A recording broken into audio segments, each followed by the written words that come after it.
Jarrett, just looking at the game, especially in the first half, I guess we'll start with the turnovers. You guys did so many other things offensively very well, assists and shooting percentage, but how did that hurt you in the long run?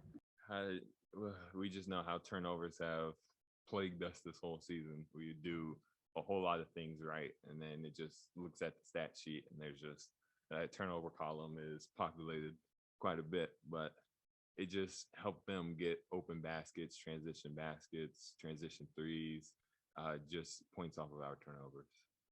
Was there a discussion that you guys had as far as how to, I guess, improve in that area in the second half? It seemed to work, only 5 turnovers in that half. What was that discussion amongst the group? There's quite a message of like slowing down a little bit, finding the open man. We don't have to rush the pass to the open man, just get it there with time and on target. So we just wanted to slow it down, figure out our spacing, and make the right play. And then also, I know just now that we're, towards the end of the season, a couple of the things that you guys wanted to be really good at towards the front end was transition defense being something that was very key for you guys. Just seeing how many points they were able to score on fast breaks or even in the paint. How do you guys grade how you guys were able to do tonight and the improvement that needs to be done there? It caught me off guard. I don't really know how much they had in the in the paint or in transition, but in my grade, I'll give us maybe like a B minus. I feel like we still could have done better, but I think that we still did a good job given the passing ability of Russell Westbrook and just how they attacked the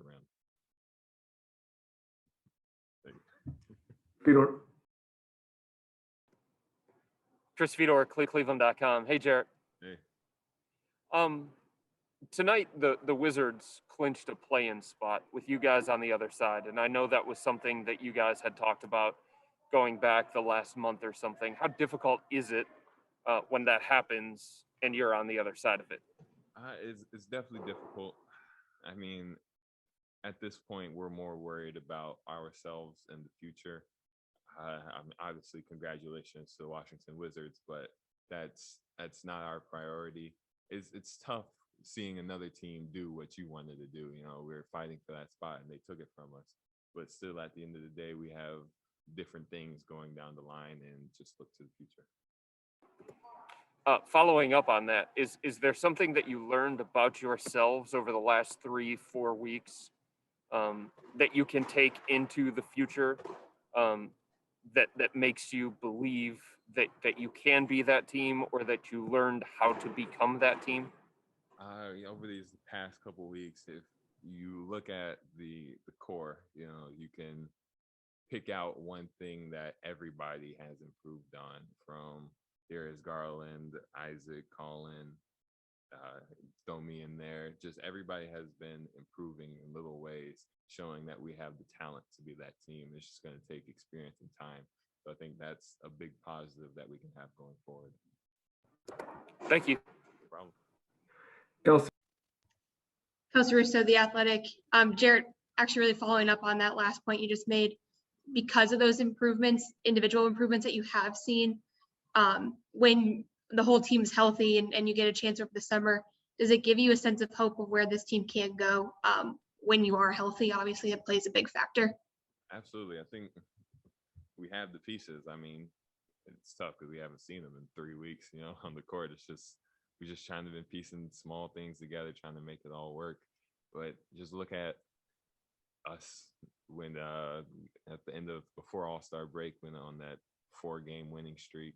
That's when we were playing arguably our best basketball when I was here.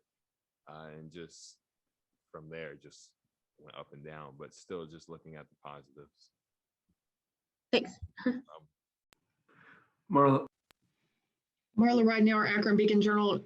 Yeah, Jarrett, were the way you came out so aggressive at the start, is that something you want to carry over? And I mean, were there some things you did tonight that you want to take into the summer and the next season? Absolutely, the aggressiveness, but the aggressiveness was more for everybody else. I mean, I guess, yeah, I can take that into next year, being aggressive for my teammates at the beginning of the game, because we needed that push tonight. We needed somebody to just step up, not only just to play well, anybody's going to play well at a night, but just to give us that energy, that extra term type of leadership and just playing hard at the end of this season.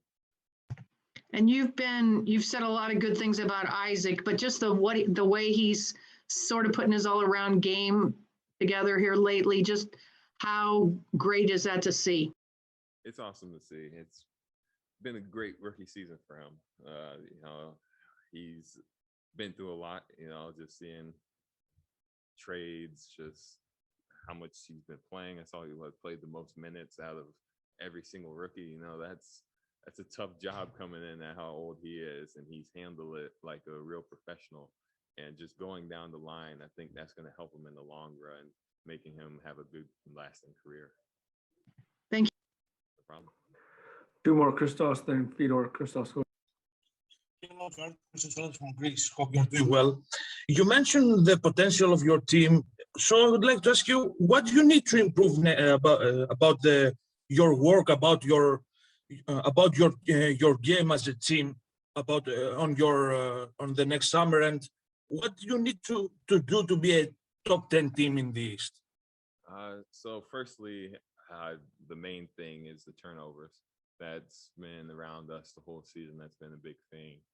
Secondly, the third quarters, we always, I don't know how it happens, but we always come out flat in the third quarters. And to become a top 10 team, put those things together, be more consistent over games. If you look at us, we'll have maybe like one good game, 3 bad games, 1 good game. We need to put more good games together in a row. Thank you very much. No problem. Fedor, last one. Jarrett, did you get any explanation on the no call late in the fourth quarter? I was talking to the Lopez brother, and he said he did push me. We had a good laugh about it. It was nothing. I don't think it was dirty on his end. That was his only chance to foul me. So he told me about it. And then for you personally, going back to Brooklyn for the first time to finish off the season, have you thought about that at all? What are the emotions like? I'm quite excited. I'm excited. There's some good Italian spots, some good ramen spot that I definitely have to go back to that I'm really excited about. And, basketball is basketball. That's going to work itself out. But the food, man, the food is where I'm at. What's the name of the spot? I need a spot for dinner. Ichiran. Thanks, man.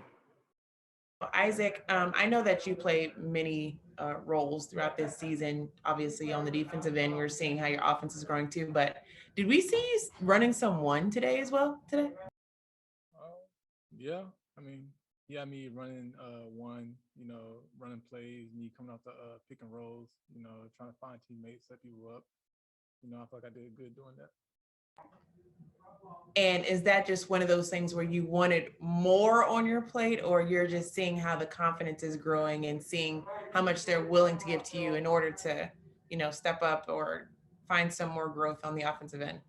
Yeah, I've always felt like I could do that, but now I feel like they're starting to have the confidence in me to be able to put me in those positions, for me to play make for my teammates. So that's good. So there's literally nothing you can't do, basically. That's what you want to say. Well, since we're talking about the offense and just, how you guys are growing on that end, I know that turnovers was an issue for you guys in the first half. Where did you see the problem, and how were you guys able to correct it in a sense in the second half? I feel like we were just rushing too much. I feel like we just got to take our time, let the defense do what they do, and we just have to find the open man. I feel like we were rushing all our passes, trying to predict stuff. So I feel like we just slow down, play at our pace, and it will be good. Real quick before we continue, Isaac will be the last player available tonight for your planning purposes. Kelsey, go ahead. Kelsey Russo, The Athletic. Isaac, I know Darius only played like 12 minutes, so it was limited, but what was it like just to see him back out on the floor, and how did he impact especially offensively tonight, you guys? Yeah, I told him it was great seeing him back out there, and it's always fun having him on the court. He spaces the court out so well. He's just a great playmaker. He finds everybody. He's just a great point guard, and it's always great having him on the court. Marla. Marla right now, our Akron Beacon Journal. Yeah, Isaac, did Russ say anything to you there at the end when you guys were leaving the court? It looked like he said he might have given you some words of encouragement. He said, just keep going. Just keep going, keep attacking, just keep playing the way I'm playing. But I'd give him a couple words. He fouled me in the post right there, so I'm gonna show him the video too. I don't think he fouled me though. Yeah, I know this is an all-star group of people you've guarded, but what is it like when he's on this kind of triple-double run? It's tough. He's been in the league for a while. He knows how to play through anything. So just trying to limit him to one or two things while trying to do this game. Thank you. Fedor, go ahead. Chris Fedor, Cleveland.com. Hey, Isaac. What's up? Hey, like a month ago, you guys were talking about how you wanted to get into the play-in tournament, and obviously Washington's the team that got that final spot in the Eastern Conference. Is there anything that you can take away or learn from the last 3-4 weeks about what it's going to take for you guys to get that spot that Washington got tonight? First we gotta be healthy first. We've had a lot of injured players. We just gotta stay healthy. I feel like once we have our full group out there, I feel like we just gotta keep playing the way we've been playing. I feel like the way we've been playing right now, we're moving the ball on offense, we're getting open shots. On defense, we're helping each other out, we're getting stops. We just gotta be healthy. And Jarrett was talking with optimism and positivity as well, despite the fact that you guys have lost 12 of the last 13. So when you think about the end of this season stretch where you guys haven't been the team that you wanted to be, how do you block that out and try and focus on the other things that make you believe in this group moving forward? We just gotta stay together. We're always together anyway, even off the court. We have high hopes. We're always smiling. We talk to each other, even at the losses. We know we could play better, but we always break down film on the plane. We're always just smiling. So next year we always talk about that. We're gonna come out stronger. Just play better. Thank you. Christos, go ahead. Christos from Greece. Hope you're doing well. Speaking about your potential as a team, what you would like to improve as a team, and what would you like to maintain about the next season? I feel like as a team we could improve on our turnovers. I feel like this year we've been having trouble turning the ball over a lot, and I feel like we just maintain just our aggression, our toughness. I feel like that will contribute to winning next year. And also, you have one more game, and you're gonna stop the rookie duties for you. How do you feel about that? It's great. I'm tired of getting those donuts. But, they complain every single time. I can never be right. Glaze, chocolate covered, it's never right. So I'm tired of getting them donuts. I'm done with that. Thank you very much. We'll end with a follow from Angel. I hate to ask a question after the donut one, but Isaac, just as far as your last challenge on the defensive end, I remember we had our interview and you said the toughest assignment for you was the whole Nets team, just how they can get to their spots and just being scorers. What stands out to you about their scores, but then also how you guys can step up to the challenge for your last game? What stands out about their scores is that they can score all three levels. It's hard to find a weakness in one of them. They all score at any type of way. So I feel like tomorrow, whenever the game is, we just gotta be physical playing with them. We just gotta try to take them out of their comfort zone.